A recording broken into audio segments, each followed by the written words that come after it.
स्वामी समर्थ, तुम्हा सर्वांचं माझ्या चॅनलमध्ये मनापासून स्वागत आहे। तर बघा, सर्वांनीच दत्त जयंती निमित्त गुरुचरित्र पारायण लावले असतील, कोणी केंद्रात तर कोणी घरी पारायणला बसले असतील। तर मग आता गुरुचरित्र पारायणाची सांगता कशी करावी, कोणता नैवेद्य व किती नैवेद्य याबद्दलची संपूर्ण माहिती मी तुम्हाला आजच्या व्हिडिओमध्ये सांगणार आहे। व्हिडिओ पूर्ण बघा जेणेकरून तुम्हाला संपूर्ण माहिती मिळेल।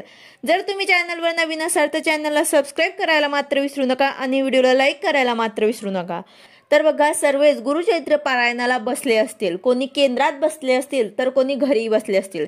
आता आपल्याला गुरुचरित्र पारायणाची सांगता कशी करायची आहे, कोणत्या दिवशी आपल्याला या पारायणाची सांगता करायची आहे आणि त्याचबरोबर ग्रंथ कधी उचलायचा आहे, मांडणी कधी मोडायची आहे, मांडणीमध्ये जे कलश आपण मांडलेला आहे त्याचं काय करायचं आहे, याबद्दल संपूर्ण माहिती मी तुम्हाला सांगणार आहे। तर बघा, अगदी साध्या आणि सोप्या पद्धतीने आपल्याला गुरुचरित्र पारायणाची आपल्याला सांगता करायची आहे। तर बघा, जेव्हा आपण प्रत्येक वेळेला पारायण करतो, म्हणजे स्वामी समर्थ जयंती जेव्हा असते किंवा मग गुरुपौर्णिमा असते, तेव्हा आपण गुरुचरित्र पारायण जेव्हा लावत असतो किंवा मग घरामध्ये आपण जेव्हा आपल्या घरामध्ये गुरुचरित्र पारायण लावतो तेव्हा आपण 7व्या दिवशी त्याची सांगता करत असतो। पण आता दत्त जयंती निमित्त जेव्हा आपण गुरुचरित्र पारायणाला बसले आहेत तर तेव्हा आपल्याला सांगता ही मात्र 8व्या दिवशी केली जाते। कारण दत्त जयंती साजरी केल्यानंतर 8व्या दिवशी या पारायणाची सांगता केली जाते। म्हणजेच काय, तर 26 तारखेला आपल्याला सांगता करायची नाही आहे, 27 तारखेला आपल्याला सांगता करायची आहे। वाचन हे सर्वांचे 26 तारखेलाच पूर्ण होईल, पण मात्र आपल्याला ग्रंथ जो आहे तो 27 तारखेला उचलायचा आहे आणि नैवेद्य सुद्धा 27 तारखेला आपल्याला 10:30ची आरती करून दाखवायची आहे।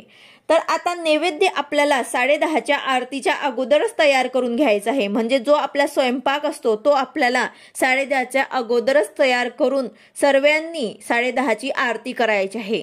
आणि उपवास कधी धरायचा, तर उपवास मात्र जोपर्यंत आपण नैवेद्य दाखवत नाही 10:30 पर्यंत, तोपर्यंत मात्र आपल्याला सर्वांनी उपवास धरायचा आहे। आता ज्या महिला किंवा पुरुष केंद्रात पारायणाला बसले असतील त्यांनी केंद्रातच उपवास सोडायचा असतो। म्हणजे 10:30ची आरती झाल्यानंतर घरी आल्यानंतर आपण काही खाऊ शकतात। तसेच सांगता सुद्धा केंद्रातच केली जाते, तर त्यांना घरात काहीही करायची गरज नसते। पण ज्या महिलांनी घरात पारायण केलं आहे त्यांनी 27 तारखेला सांगता करायची आहे। 27 तारखेला 10:30 पर्यंत पूर्ण स्वयंपाक आपल्याला करून तयार करून 10:30ला आरती करायची आहे आणि नैवेद्य आपल्याला दाखवायचा आहे। आता नैवेद्यात आपल्याला काय करायचं आहे, तर साधं आपलं वरण भात भाजी पोळी आपल्याला हे करायचे आहे।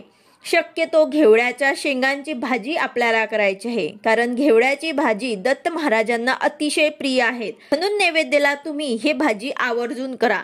तर तुम्हाला घेवड्याची भाजी करणं शक्य नसेल तर तुम्ही दुसरी कुठलीही भाजी करू शकतात, फक्त कांदा लसूण त्यामध्ये तुम्ही घालू नका। तर अशा प्रकारे तुम्हाला वरण भात भाजी पोळी आणि एखादं गोड पदार्थ सुद्धा तुम्हाला शक्य होईल तर तुम्ही बनवू शकतात, जसं की शिरा किंवा मग पुरणपोळी सुद्धा तुम्ही करू शकतात। यथाशक्ती तुम्हाला नैवेद्य बनवायचा आहे। त्याचबरोबर आता नैवेद्य तुम्हाला किती दाखवायचे आहे, तर नैवेद्य तुम्हाला 4 नैवेद्य दाखवायचे आहे। 10:30ची आरती तुम्हाला करायची आहे आणि 4 नैवेद्य तुम्हाला दाखवायचे आहे। आता आपल्याला 10:30ची आरती करणं शक्य नसेल, जर तुम्हाला म्हणजे तुमचा स्वयंपाक जर 10:30च्या आधी झाला नाही पूर्ण, तर तुम्ही 12च्या अगोदर करण्याचा प्रयत्न करा आणि 12ला नैवेद्य दाखवून तेव्हा तुम्ही आरती करू शकतात। तर असं सुद्धा तुम्ही करू शकतात, पण शक्य होईल तोपर्यंत 10:30चीच आरती करा।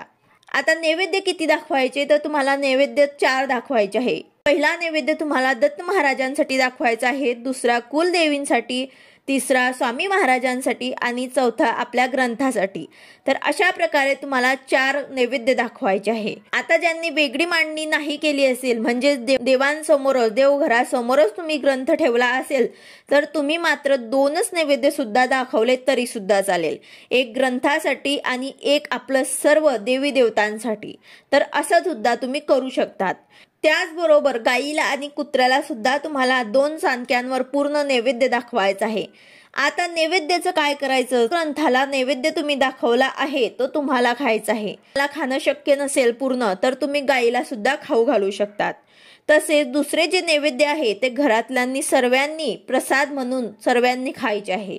तर अशा प्रकारे हे नैवेद्य तुम्हाला सर्वांनी घरातल्यांनी प्रसाद म्हणून खाऊन घ्यायचे आहे। त्याचबरोबर आता आरत्या कोणत्या करायच्या आहे, तर तुम्हाला 10:30ची आरती आपल्या नित्यसेवेमध्ये ज्या दिलेल्या आहेत ते तुम्हाला आरत्या करायच्या आहे, प्रार्थना करायची आहे, मंत्र पुष्पांजली करायची आहे। तर अशा प्रकारे तुम्हाला पूर्ण आरती नैवेद्य दाखवून ग्रंथ आपल्याला थोडा हलवायचा आहे म्हणजे उचलायचा आहे।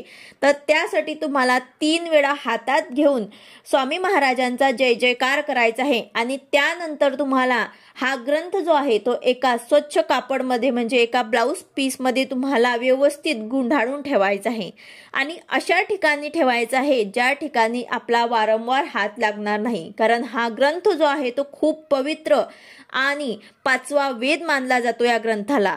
तर तुम्हाला अशा ठिकाणी ठेवायचं आहे ज्या ठिकाणी आपला वारंवार हात लागणार नाही। यानंतर आता आपण पूजेची मांडणी जर केली असेल वेगळी, तर त्या ठिकाणी आपण कळस मांडला असेल तर नारळाचं आपल्याला काय करायचं आहे, तर नारळ आपल्याला फोडून सर्वांनी प्रसाद म्हणून खाऊन घ्यायचा आहे।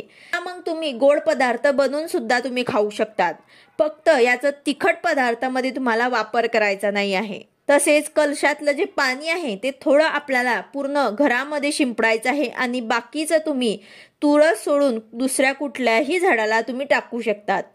त्याचबरोबर फुलं आणि पानं जे आहेत ते तुम्हाला निर्माल्यात टाकायचे आहे। तर अशा प्रकारे अगदी साध्या आणि सोप्या पद्धतीने आपल्याला गुरुचरित्र पारायणाची सांगता करायची आहे, आरती करायची आहे आणि ग्रंथ आपल्याला उचलायचा आहे।